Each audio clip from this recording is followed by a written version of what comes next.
من الفضائية الإرتيان نحييكم مشاهدينا في كل مكان، ونقدم لحضراتكم نشرة أخبار هذا المساء نستهلها بالعناوين.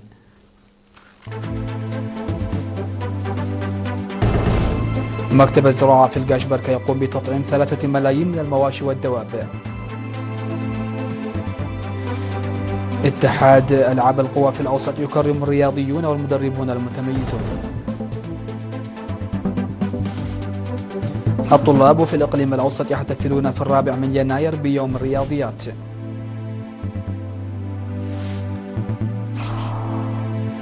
ترامب يعلن اعتقال مادورو وزوجته وترحيلهما خارج فنزويلا. 15 قتيلا في هجوم لجماعة مسلحة شرقي الكونغو. وباكستان تجري تجربة إطلاق صاروخ كروز تيمور المطور محليا. أهلا بكم إلى تفاصيل النشرة. أفاد مكتب الزراعة في القاشبركة تطعيم حوالي 3 ملايين من المواشي العام الماضي. وأوضح المسؤول البيطري السيد سامي الكفلسيون أن الحملة نفذت في 16 مديرية للسيطرة على الأمراض التي تنتقل من الحيوان إلى الإنسان وضمان إنتاج آمن ووفير. وقال إنه إلى جانب حملة التطعيم تم تقديم الخدمات البيطرية لأكثر من 255 ألف حيوان. وذكر تطعيم 2.2 مليون من الماعز والأغنام ضد اشتباه الطاعون والأمراض الجلدية، وحوالي 380 ألف رأس من الماشية ضد الأمراض الجلدية، وكذلك أكثر من 7,000 كلب ضد داء الكلب، وأكثر من 90 ألف دجاجة ضد أمراض الجهاز التنفسي. وأوضح بأن التطعيم سيساهم بشكل كبير في الوقاية من الأمراض عامة والسيطرة على داء الكلب وأمراض الأبقار واشتباه الطاعون التي يجري العمل السيطرة عليها تماما حتى العام 2030. ودعا إلى التخلص من الكلاب الضالة وعلى أصحاب الحيوانات تجنب الاستخدام غير الآمن للمضادات الحيوية وزيادة معرفتهم بالخدمات البيطرية والحذر من الاختلاط غير المرغوب للحيوانات. قام اتحاد ألعاب القوى في الإقليم الأوسط بتكريم الرياضيين والمدربين الذين حققوا نتائج متميزة في المسابقات الإقليمية والوطنية لعام 2025 في حفل أقيم يوم الأمس 2 يناير. وصرح رئيس الاتحاد السيد كبرام تخلي في كلمته أن الجائزة تهدف إلى تقدير جهود المدربين، حيث قام الرياضيون بتطبيقها بشكل صحيح على أرض الواقع، مما مكن الرياضيون بتسجيل مراكز متميزة في المنافسات التي شاركوا فيها. وتم تقديم الجوائز إلى 18 رياضيا احتلوا المراكز من الأول إلى السادس في 10 مسابقات إقليمية و7 مسابقات وطنية، بالإضافة إلى 9 مدربين تم اختيارهم كأفضل المدربين في نتائج رياضيهم. وذكر مدير عام قسم الثقافة والرياضة بالإقليم السيد أسمر مسقى برهان أن هذه الإنجازات تمثل حجر الأساس للإنجازات المستقبلية، وينبغي النظر إلى الجائزة من هذا المنظور التشجيعي. وفي الختام قام اتحاد ألعاب القوى في الإقليم الأوسط بتوزيع الجوائز وشهادات التقدير. وحث المدير التنفيذي العام لإدارة الإقليم الأوسط السيد زرقي التولد برهان الرياضيين ومدربيهم، حثهم على عدم التراخي عند تحقيق الإنجازات، بل العمل بجد أكبر من أجل المراحل المقبلة على المستويين القاري والدولي. أفاد خبراء ومدربو الدواجن أن الجهود المبذولة لزيادة إمدادات الغذاء المغذي للأسر من خلال توسيع مشاريع تربية الدواجن في إقليم القاشبركة تحقق نتائج جيدة. وذكر مسؤول وحدة تربية الدواجن والنحل السيد ولد مريم دبرسيون أن هناك أكثر من 500 ألف دجاجة بلدية في الإقليم، لكن إنتاج البيض ولحوم الدواجن لا تتماشى مع الطلب الحالي، مشيرا إلى أن تربية الدواجن نشاط زراعي مهم يضمن توفير اللحوم والبيض. وأضاف أن إنشاء خدمة إنتاج الفراخ الواقعة في بارنتو ونشر خبراء تربية الدواجن وتوفير الأدوية واللقاحات وتوزيع الفراخ بأسعار مدعومة هي جزء من الجهود التي تهدف إلى تشجيع العاملين في هذا القطاع، بذكر أن تربية الدواجن التي كانت تقتصر في السابق على تربيتها منزليا بدأت أن تصبح تجارية مع ازدياد الإنتاج بشكل كبير. وحث العائلات والعاملين في مجال تربية الدواجن التجارية على تعزيز التشاور مع المتخصصين والاستفادة من البيئة وخيارات إمدادات الأعلاف المتاحة في الإقليم.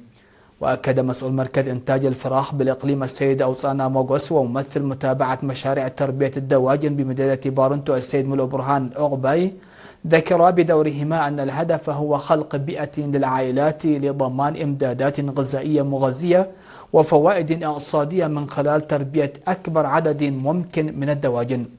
كما ذكروا أن المزارعين العاملين في مزارع الدواجن التجارية أنهم يحاولون تأمين إنتاج لحوم الدجاج والبيض من خلال جهودهم لتنظيم بنية تحتية تركز على الاحترافية ويحققون نتائج مشجعة.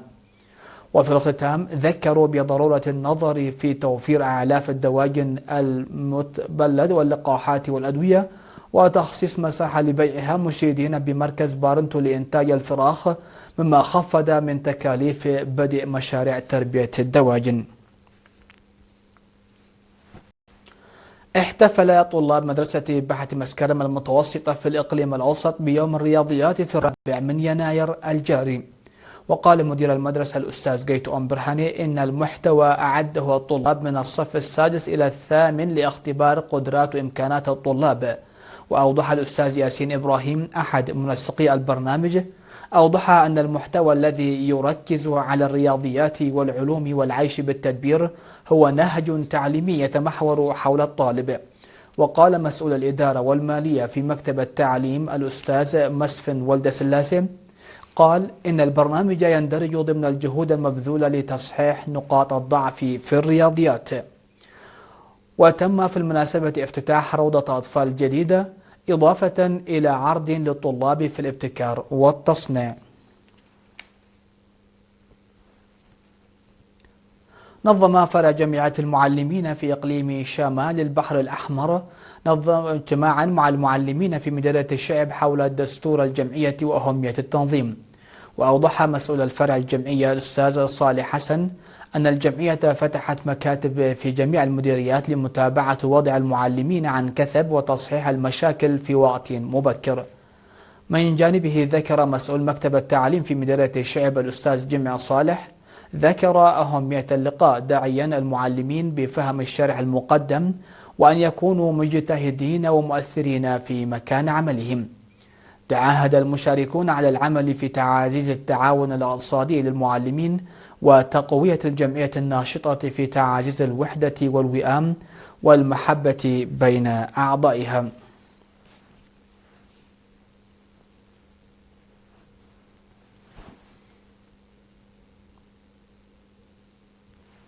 مشاهدينا الأكارم، نشرتنا لا زالت مستمرة من الفضائية الإريترية لكن بعد الفاصل.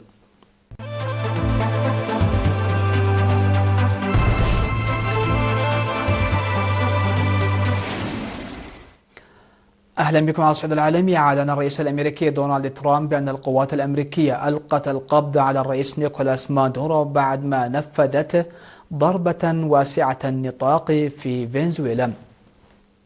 وقال ترامب إن الولايات المتحدة نفذت بنجاح ضربة واسعة النطاق على فنزويلا ورئيسها نيكولاس مادورو الذي ألقي القبض عليه مع زوجته ونقلا إلى خارج البلاد.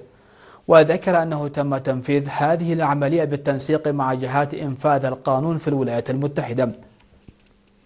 وأكدت نائبة الرئيس الفنزويلي ديلسي رودريغيز أنها لا تعرف مكان وجود مادورو، مطالبة الولايات المتحدة بتقديم دليل على أن مادورو على قيد الحياة. ويأتي إعلان ترامب عن إلقاء القبض على مادورو بعد يومين على عرض الأخير التعاون مع واشنطن في مجالي تهريب المخدرات والهجرة غير النظامية. قتل ما لا يقل عن 15 شخصا بينهم جنديان في هجوم شنه مسلحون ما تعرف باسم القوات الديمقراطية المتحالفة والمرتبطة بتنظيم الدولة الإسلامية على 3 قرى في شرق جمهورية الكونغو الديمقراطية وفقا لما ذكره مسلحون محليون ومصادر عسكرية. وشنت هذه الجماعة المسلحة التي تشكلت في الأصل من متمردين أوغنديين سابقين وأعلنت ولاءها لتنظيم الدولة الإسلامية هجومها على قرى واقعة في منطقة لوبيرو الواقعة في شمال غرب مقاطعة شمال كيفو. وقال مسؤول محلي إن القرى التي تقع ضمن دائرة نصف قطرها 7 كيلومترات تعرضت لهجوم متزامن خلال توغل القوات الديمقراطية المتحالفة. أعلن الجيش الباكستاني أن القوات الجوية الباكستانية أجرت بنجاح اختبارا لنظام أسلحة تيمور المتطورة محليا، مما يمثل إنجازا آخر في تعزيز قدرات البلاد في مجال الطيران والدفاع. وطبقا لبيان صادر عن الجيش الباكستاني فإن صاروخ تيمور الجوال المطلق من الجو قادر على استهداف أهداف العدو البرية والبحرية بدقة عالية على مدى 600 كيلومتر. ويحمل الصاروخ رأسا حربيا تقليديا حسب صحيفة إكسبرس تريبيون الباكستانية، وهو مزود بنظام ملاحة وتوجيه متطور ومصمم للتحليق على ارتفاعات منخفضة للغاية، مما يمكنه من التهرب من أنظمة الدفاع الجوي والصاروخ المعادية. قتل شخصان على الأقل في المكسيك بعد ما ضرب الزلزال بقوة 6.5 درجات جنوب غرب البلاد صباحا، وأدى إلى تدمير منازل عديدة غرب مركزه على ساحل المحيط الهادي، مما أدى إلى ذعر وخروج الملايين إلى الشوارع.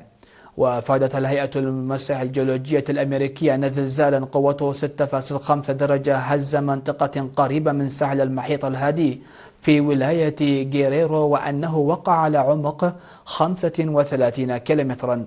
وأفادت رئيسة بلدية مكسيكو بأن 12 شخصا أصيبوا بجروح.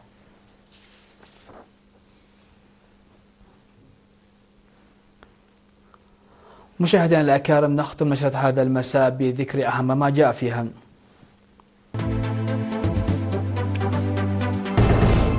مكتب الزراعة في القاشبركة يقوم بتطعيم 3 ملايين من المواشي والدواب. اتحاد ألعاب القوى في الأوسط يكرم الرياضيون والمدربون المتميزون. الطلاب في الإقليم الأوسط يحتفلون في 4 يناير بيوم الرياضيات.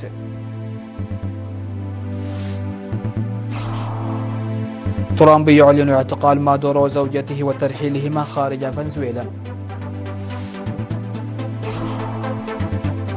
15 قتيلا في هجوم لجماعة مسلحة شرقي الكونغو. وباكستان تجري تجربة إطلاق صاروخ كروز تيمور المطورة محليا. سادتي سيداتي، هكذا نكون قد وصلنا وإياكم إلى نهاية نشرة هذا المساء. شكرا لحسن الاستماع والمتابعة، ودمتم في أمان الله.